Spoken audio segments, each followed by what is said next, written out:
personalitetet me rëndësi, do ta kemi një listë e cila do të jetë një listë e gjerë, do të jetë PDK+, edhe e cila do të sigurojë një mbështetje të madhe shtetror të Kosovës. E njeni bëjë mirë procesin e organizimit zgjedhjeve, a besoni që ka një datë që ju konvenon si subjekt, nëse vjen puna që prej pas nesër diskutojmë për datën e zgjedhjeve? Ne patëm propozu datat zgjedhjeve njerë fillimisht në qershor, i kërkum partive që të shkojmë zgjedhjen në qershor, ka qenë kohë e mirë, mandej ishte mundësia që të shkojnë me 7 dhjetor, por kjo partia që në pushtet po tenton që me mbledh ditë. Edhe përkundër si ka numrat tash edhe për një kohë na ka humbë me këtë kandidatin e dytë për kryeministër. Data e mundshme edhe vetme që mund vëzhgohet nga të kombëtar tashmë ka mbet 21 vjetori. Edhe besoj që do të shpelet një datë që mund të jetë datë e zgjedhjeve.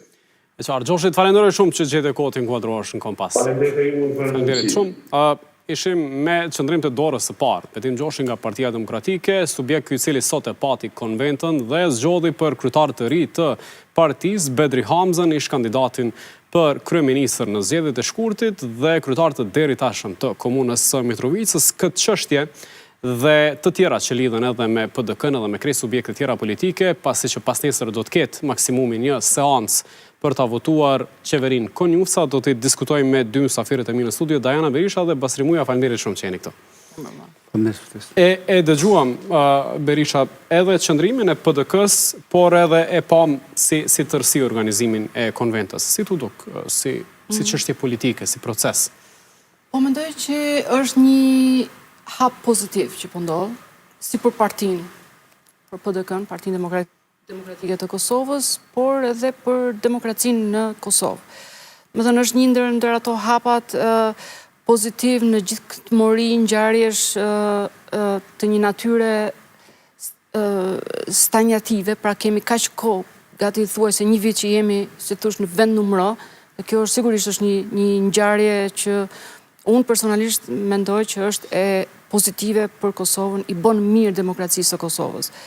E pam, sigurisht që ato ngjarjet e brendshme, dinamikat e brendshme, unë nuk kam se si ti di se nuk jam aty, por në pak minuta që e ndoqa dhe konventën, paktën në imazhin nga jashtë shihet një lloj demokracie brendshme, sepse kandidatët edhe fituesi zoti Bedri Hamza dhe zoti profesori Enver Hoxhaj në fundit u çuan dhe i dhan dorë njëri tjetrit dhe e uruan Bedri Hamzën për fitoren. Tani, shkaku ose më mirë themi cili është objektivi i partisë me zgjedhjen, me caktimin dhe me zgjedhjen e këtij kandidati si kryetar të PDK-s, ajo do analizë të thellë, por në këndvështrimin tim, zoti Bedri Hamza përfaqëson një lider i cili është në gjendje të stabilizojë situatat. Pra është një